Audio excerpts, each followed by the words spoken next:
What's up, guys? It is Mike. Hi, I'm Brad. And we're doing something different this time. I want to give you an audio studio update for number 6. This is studio update number 6. How about that? We are here at our new digs. There's a lot of gear in a really large live room, and we're doing our best to put it to good use.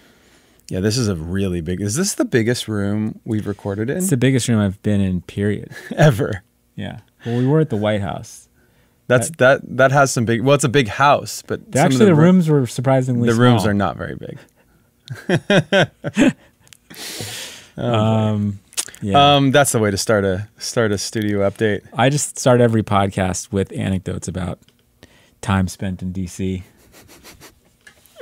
Well, we have some questions from some of the fans that our fabulous machine shop staff has.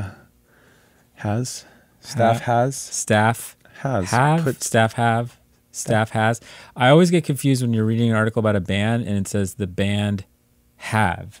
Right? It's referring to like the members of the band. I think that's wrong. But it says band. I always think it's going to be the singular. Yeah. Has. I think it's has. I think it's supposed to be staff has put these questions together. Yeah. I'm down with that. I'm more comfortable with that. Okay. The first question that the staff had written down. First question was, what has been the biggest challenge so far in the recording process? That's easy.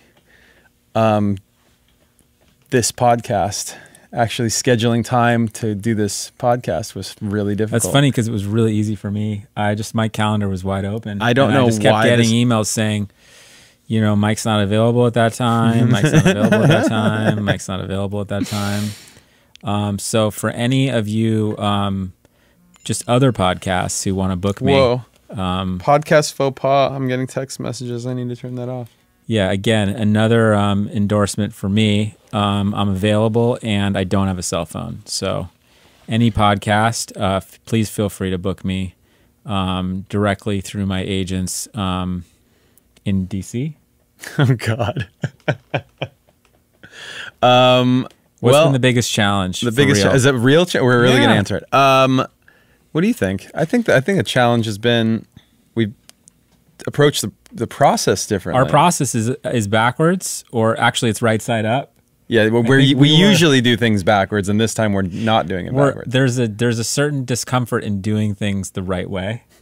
For our band, we've talked at least here a lot with folks we've had down about our typical process, and we really turned it on its head this time. And Mike and I were talking yesterday.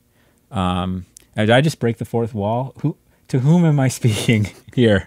Is there a fourth wall in podcasts? I think you're good. I think you're good. What were we talking about yesterday?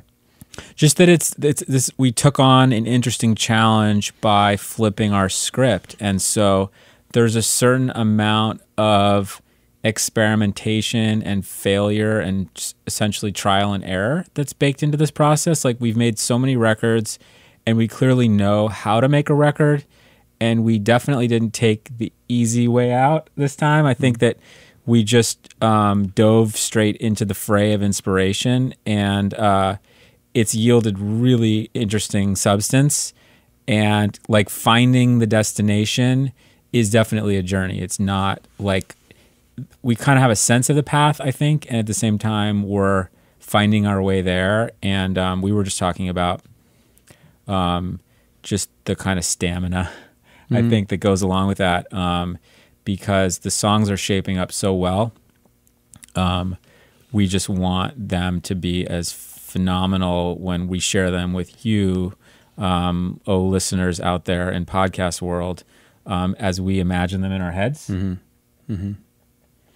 Well, I agree. I think we can actually move on to the next question because it relates to that. What has been your favorite part of the process and why? And I think that also, you alluded to the difference between this and what we usually do. What we usually do is a little more like track driven, like in the process, like the music of the song comes together early. And ultimately it has to evoke the vocal. Yeah. The music inspires. It has to be vocal. evocal. The music inspires the vocal to some degree. And in this process, doing it the other way around, where the vocals came first and the chords and the tempos are there, but nothing else is there, it almost opens up this like Pandora's box of possibilities where you could make any kind of track you want over that. It's the ultimate paradox of choice. Yeah, right? yeah. So yeah, I think that one of my favorite parts so far has been when we do find that sound or that like stylistic, presentation of a song. That's just really, I mean, all it takes is like maybe a sound or a couple sounds. When they come together, you go, oh, that's really unique. That's really different. For me, it always jumps out as like, it sounds like the song. You're like, oh, that was the thing that just revealed itself. And we're on that journey right now. The next question asks, what are you looking forward to next and why? It's actually a two-part question. Oh, how greedy. Can you imagine so the greedy. sense of entitlement with these people? I would just recommend for any of you out there posing questions to podcasters, just ask one question. So I'm going to just ask you, Mike, why? Why not? That's a hard...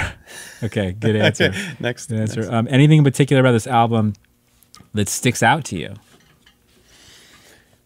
Well, I mean, I think in general with both of these questions that because everything is kind of backwards. I mean, you had a friend, you were telling me yesterday too, that the reason that it had occurred to you that the process was backwards and like that we were doing things.